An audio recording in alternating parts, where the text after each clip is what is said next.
betrayed by every teammate. This orphan named Genos grew up in the slums, self-taught in healing magic. Genos caught the eye of Aston, who recruited him. He helped transform their weak squad into a powerhouse. Yet now he's been cast out. His teammates mock and curse him like he's a stray dog on the street. Aston, plotting to serve nobles and royals, doesn't want Genos' slum background tarnishing his image. He tosses a single gold coin at Genos, as if it's charity, calling it compensation. The next moment, the team's laughter rains down on Genos like a storm. These jerks have no idea that the trash they scorn will soon turn the tables. Before long, Genos will become the most sought-after man in the city. An elf girl, a lizard man, a werewolf, a beast man, a human warrior, all become Genos admirers. Even a 300-year-old undead queen joins the fray. Their obsession with him is so intense that they spark a massive battle with hundreds of fighters, all vying for the chance to marry him. Back to the present, an elf girl named Lily, kidnapped by human traffickers, is gravely wounded while escaping. Freshly exiled, Genos passes by and uses Aston's gold coin to buy the dying Lily. With his healing magic, he instantly mends her fatal wounds. Growing up in the slums, Genos taught himself healing but lacks magical common sense. He doesn't realize his healing speed surpasses many high-tier healers. Later, Genos invites Lily to dinner. His earnings from Aston's team were meager, and after this meal, his savings are nearly gone. He starts worrying about how to make money. Then, a stroke of luck,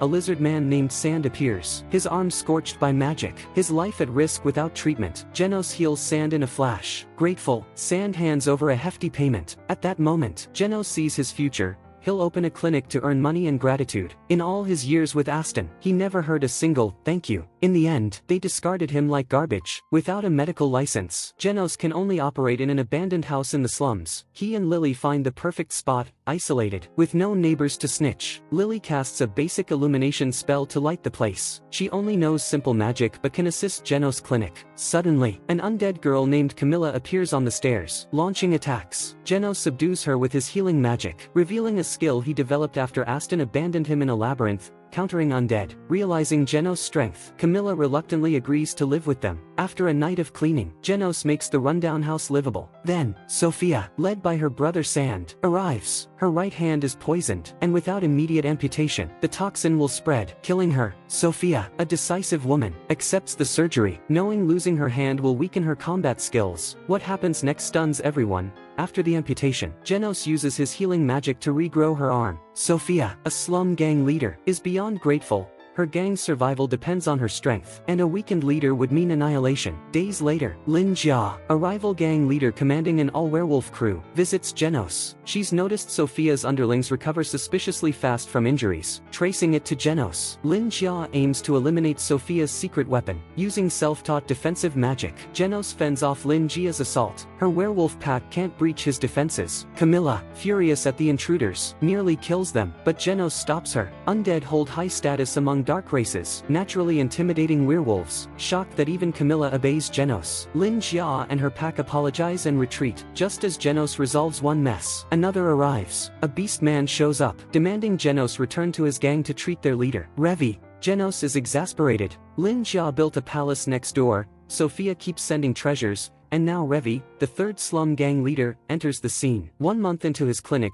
Genos is entangled with all 3 Beastman gangs. At the Beastman gang's hideout, Genos discovers a magic stone inside Revi's body. It's a ticking bomb. If it detonates, everyone nearby dies. Loyal to a fault, her gang refuses to abandon her, choosing to face death together. Revi, convinced she's doomed, doesn't want her wealth falling to enemies. Hearing Genos treats slum kids for free, she decides to bequeath her fortune to him to help. Moved by Revi's selflessness, Genos performs a near-miraculous healing, extracting the magic stone in an instant. Then, coating his hand in protective magic, he detonates the stone himself. His unfathomable power, compassion, and disregard for wealth make Revi fall for him. From that day, the 3 gang leaders visit Genos daily. Amusingly, Genos, clueless about both magic and romance, can't fathom why they keep showing up. Enter Camilla, the 300-year-old undead who's seen every human emotion. She's certain all 3 leaders are in love with Genos. Lily, hearing this, panics. She likes Genos too but feels outclassed by her rivals. Genos, even less confident after years of Aston's abuse and his team's mocking expulsion,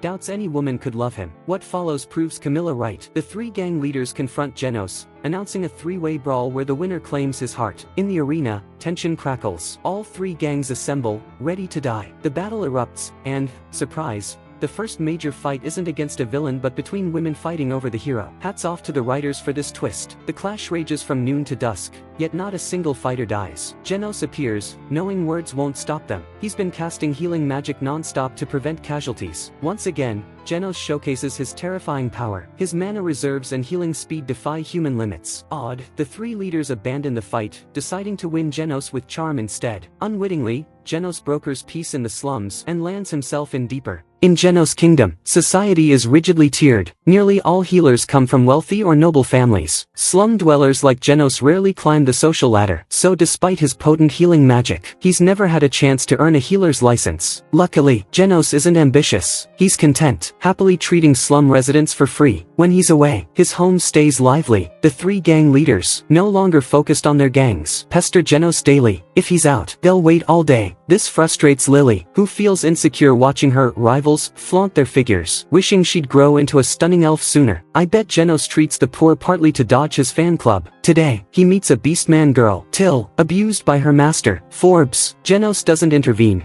Slavery laws grant owners immense power, and saving her could make him a criminal. But Forbes soon gets his comeuppance. He's forced Till into tomb robbing, and her resentment attracts a grave spirit, turning her into a mindless, attacking beast. Witnessing this, Genos refuses Forbes' request to kill Till. Instead, he banishes the spirit possessing her and heals her wounds. While Till is unconscious, Genos strikes a deal with Forbes. He heals Forbes for 50 gold coins and Till's slave contract. Genos sees Lily's suffering in Till. Both enslaved, trapped in darkness, he cures Till's chronic illnesses, common among slum folk too poor for treatment. Before parting, Genos tears up her slave contract. Representing the downtrodden, he champions fairness and freedom. This rescued beastman girl, after endless hardship, finally glimpses light. Genos' ideals are bound to clash with the noble class. A new character, Krishna, enters the scene. She's the deputy commander of the royal guard. Today, she's tasked with investigating why the slum gangs have stopped fighting. The kingdom's policies enforce class divides, pitting the rich against the poor and the poor against beastmen. Unity among the lower classes could spark rebellion against the royals and nobles. Genos, unaware of the looming threat, has heard of Krishna from the gang leaders. He knows she's dangerous but doesn't expect their paths to cross. At dusk, Krishna sneaks into the slums, probing into Genos. She finds no one will spill the secret behind the peace. Spotting Sophia and Sand nearby, Krishna, not ready to reveal herself, flees. Krishna's biggest flaw, a terrible sense of direction. While escaping, she stumbles into Genos' home. In a flash, she aims a gun at his head and fires. Krishna's trigger-happy moment comes from spotting Lily, the elf living with Zenas, and assuming he's a child kidnapping criminal. Lily panics and explains that Zenas actually saved her. Realizing her mistake, Krishna worries whether Zenas, a seemingly ordinary guy, could survive her shot. But anyone who knows Zenas knows he's far from ordinary. He's been slumming it in the slums, oblivious to his own strength due to the area's isolation. Krishna's intrigued. Someone who can tank her attack unscathed should be famous. Yet she's never heard of Zenas. Still, she doesn't connect him to the person she's searching for. Krishna tells Zenas she's hunting the one who brought peace to the slums gangs. Zenas and Lily tense up, terrified she'll uncover their identities. Influenced by nobles, Krishna distrusts the slums, assuming whoever unified the gangs must be plotting to overthrow the king. Desperate to get rid of Krishna, Zenas is thrown off when she asks to stay at his place to investigate, claiming she has no friends in the slums. Unable to come up with a good excuse, Zenas reluctantly agrees to let her move in. Lily's not thrilled. She sees Krishna as another romantic rival.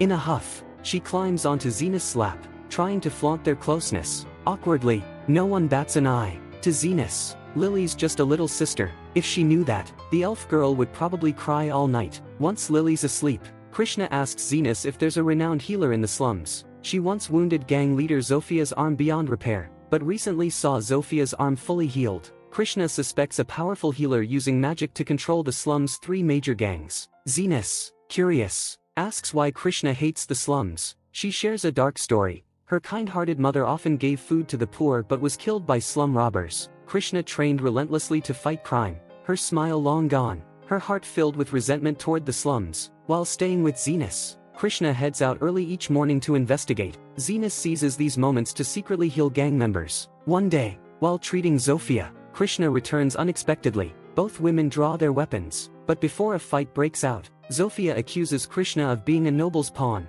blindly fighting crime while ignoring bigger sins. She points out Lord Calendar, a minister involved in human trafficking, crimes Krishna overlooks. Krishna brushes it off as a distraction, but Zophia's serious expression and Zena's stepping in front of her gun give her pause. She decides to investigate Calendar, using the pretext of checking security for thieves. Krishna inspects Calendar's estate. The minister seems unfazed, acting friendly, but Krishna notices something off. His guards are excessive, with security tighter than most nobles' homes. Pretending to use the bathroom, Krishna sneaks off and discovers an underground dungeon filled with imprisoned children. Before she can react, Calendar ambushes her, leaving her gravely wounded. He plans to add Krishna to his harem, but Zofia and Zenas arrive just in time. Krishna's stronger than Calendar, but his cunning outmatches her. Calendar shoots at Zenas, aiming to claim Zofia too, only to find Zenas completely unharmed. Panicking, Calendar begs for forgiveness, not out of remorse, but fear of death. Zenas spares him,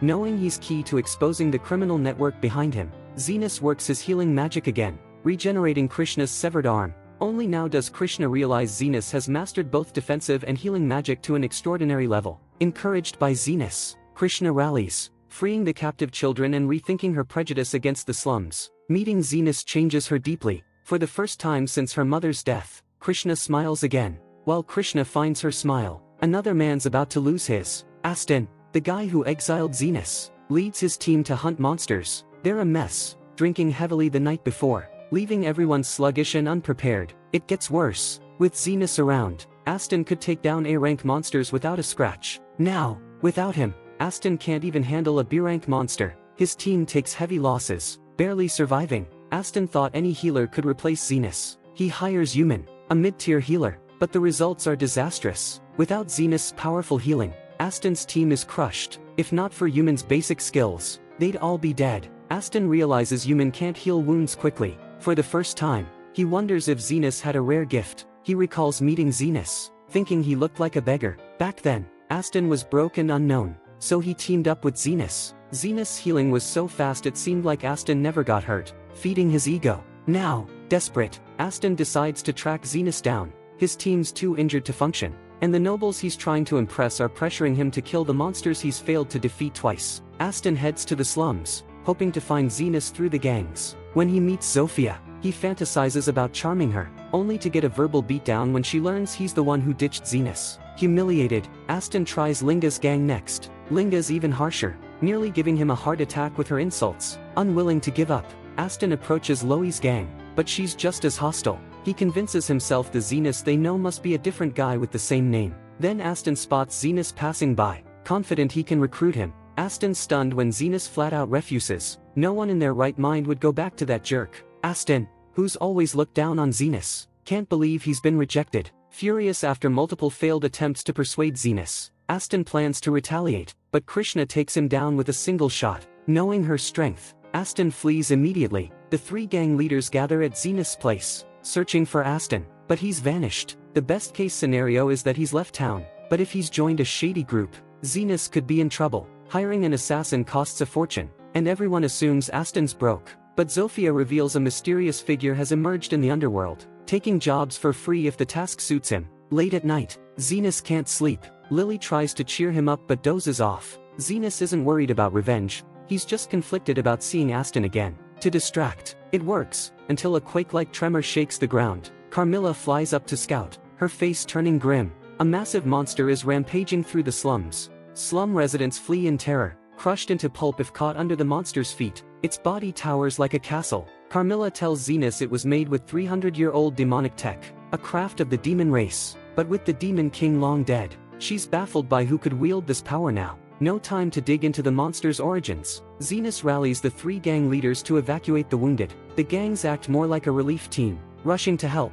Zenas casts a mass healing spell, instantly curing the lightly injured. For the severely wounded, he heals them one by one. His anger rivals the betrayal he felt from Aston. Aston's return followed by this disaster is no coincidence. Meanwhile, the mysterious figure Zofia mentioned watches Zenas through binoculars. The monster is his creation, a test of Zenas' strength. He's shocked by Zenas' healing prowess. But healing alone isn't enough for the mystery man. Only if Zenas defeats his monster will the test be complete. Carmilla's stumped by the monster's existence. Creating it requires high-purity magic stones, mined to extinction during the human-demon war 300 years ago. With the demons gone, dark magic should be lost too. These mysteries won't be solved until the heroes catch the culprit. For now, Their only goal is to stop the monster and end the chaos. Zenas buffs the 3 gang leaders with enhanced attack and defense, healing them instantly as they fight. With his support, they deal steady damage. Zenas notices the monster can self-repair but needs time to do so. He directs the team to focus fire on its legs. Then,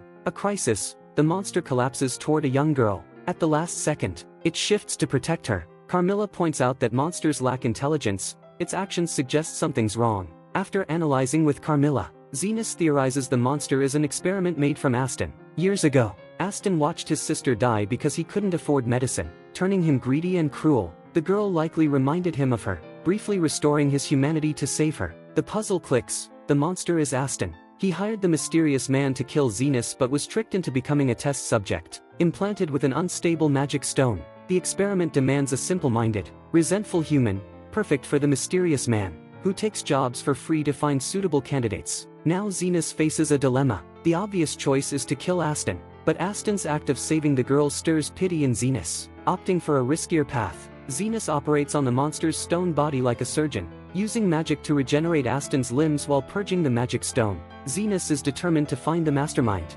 Aston couldn't have made the monster or volunteered as a test subject. Plus, Zenas feels gratitude for Aston bringing him out of the slums years ago. These reasons drive Zenas to save him. Through Zenas' skill, Aston, who should have died, survives. Humbled, Aston realizes he's the real failure compared to Zenas. It was Zenas' healing that let their team slay high-rank monsters. Aston sincerely repents, finally seeing what a jerk he's been. Zenas says no apology is needed. He'll let his fists help Aston feel less guilty. With one punch, Zenas sends Aston flying. But it's not over. Aston's actions harmed the slums, so Krishna arrests him for prison and further atonement. Thinking he's lost everything, Aston is surprised when Krishna, at Zenas' request, returns a single gold coin to him. Tears stream down Aston's face, touched that Zenas still cares. After a long night, Zenas heads home, supported by his harem crew. The mysterious man slips away, plotting a bigger scheme for Zenas' future. Zenas, drained from his last battle, decides to take a day off to recharge. But his harem crew,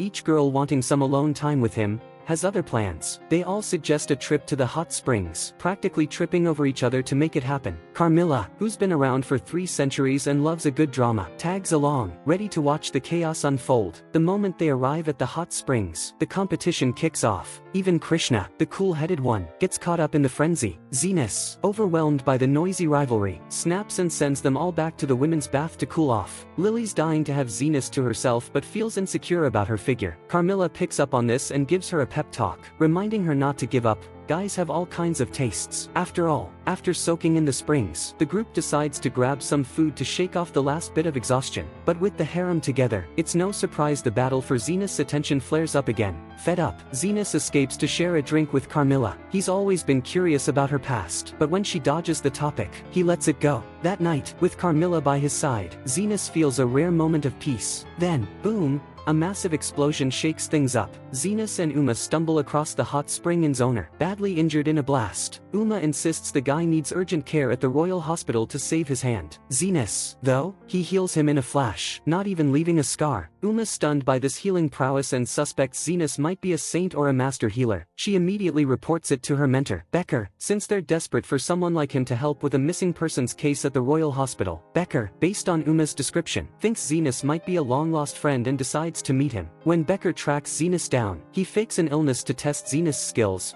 and is blown away by his healing ability. Even if Zenas isn't his old friend, he's got the chops to help. Becker comes clean about who he is, and Zenas gets excited, especially since Becker knows his mysterious mentor. Becker makes a deal. If Zenas helps investigate the missing persons case at the Royal Hospital, he'll spill everything he knows about Zenas' mentor. With a deal struck, Zenas joins the Royal Hospital as a special research student, bringing Lily and Carmilla along for the ride. There, he learns about Fred, a guy who helped Becker develop groundbreaking medicines but vanished after working under Vice Director Goldran. Becker and Uma suspect Goldran's involved. Goldran's currently getting to become the hospital's director, recruiting talent to build his loyal following. Becker and Uma's plan: get Zenas to shine academically to get close to Goldran. Zenas, clueless about his own potential, isn't sure he's up for it but promises to try. An opportunity soon pops up. Goldrand sends students to a graveyard to clear out spirits, picking the best for his team. While others struggle to banish spirits one by one, Zenas wipes out a ton in just 5 seconds. But a kid named Krishna, desperate to secure his spot in Goldrand's crew, steals credit for Zenas' feat. Big mistake. Their spirit banishing stunt ticks off the Zombie King. Krishna, too proud to ask for help despite being no match, nearly gets chomped. Just in time, Zenas swoops in, saves him, and takes down the Zombie King like it's nothing. Zenas' stellar performance catches Goldrand's eye, and he's invited to join the team. Krishna, who worked his butt off to become one of Goldrand's followers, is green with envy, especially since Zenas got in so easily, even after saving his life. Still, he takes every chance to lecture Zenas like some know-it-all senior. Zenas doesn't care about the shade and asks Krishna about Afred. Turns out, Afred disappeared after attending one of Goldrand's exclusive dinners. Becker urges Zenas to keep shining to score an invite to the next one and dig for more clues. One day, Krishna ropes Zenas into helping care for Goldrand's prize dog, thinking it'll earn him major brownie points. He's got big dreams of standing out among Goldrand's recruits, but those dreams crash when the dog gets hit by a carriage and is seriously hurt. Krishna tries multiple healing attempts, but nothing works. Zenas, on the other hand, heals the pup in a snap, leaving no trace of injury. Krishna starts to see Zenas in a new light. Not long after, Krishna comes back to Zenas, asking for his help with a super risky mission.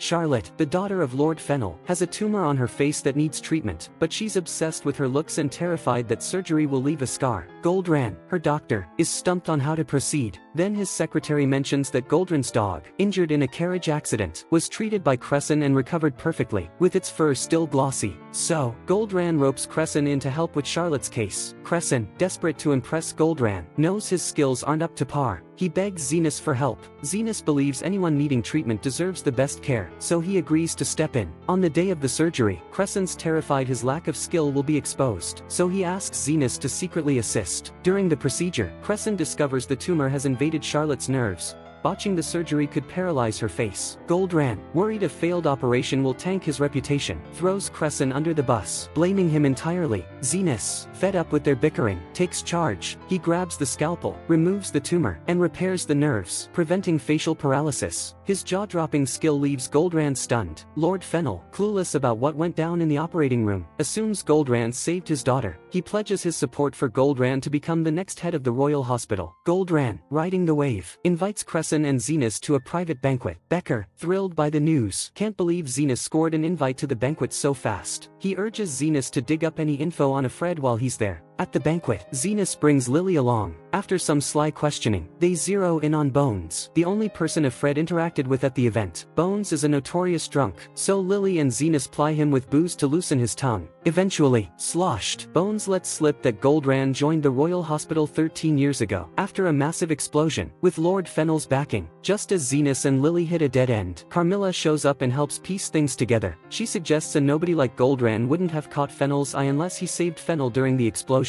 But knowing Goldrand's ego, if he'd done the deed, he'd have milked it for fame instead of staying quiet. Lily follows the logic. Someone else saved Fennel, and Goldrand stole the credit. Bones knows the truth but was bribed by Goldrand to keep quiet. Afred likely figured it out and went into hiding, fearing Goldrand would silence him for good. Zenas takes it darker. He knows Goldrand's a master of life transfer magic and craves power. He suspects Goldrand orchestrated the explosion 13 years ago, injuring Fennel on purpose, then used other victims' lives to heal Fennel, earning his gratitude. With some progress made, Zenas tries to relax and enjoy the banquet's food, but then Zofia shows up, her injured brother in tow. She knows Zenas is busy with big stuff, but she's desperate, fearing her brother won't survive without his help. She drops to her knees, begging. Zenas doesn't hesitate. He ditches the banquet to treat the boy. For him, saving lives trumps power or career moves. His words infuriate Goldrand, who can't stand one of his faction mixing with commoners. He vows to ruin Zenas' career. Zenas' speech stirs something in Krishna, who follows him to help with the treatment. To his shock, by the time he arrives, Zofia's brother is already healed. Later, Zenas shares his findings with Becker. Becker recalls Afred mentioning a family tragedy from his childhood. They suspect Afred might be planning revenge at Goldrand's inauguration as hospital head,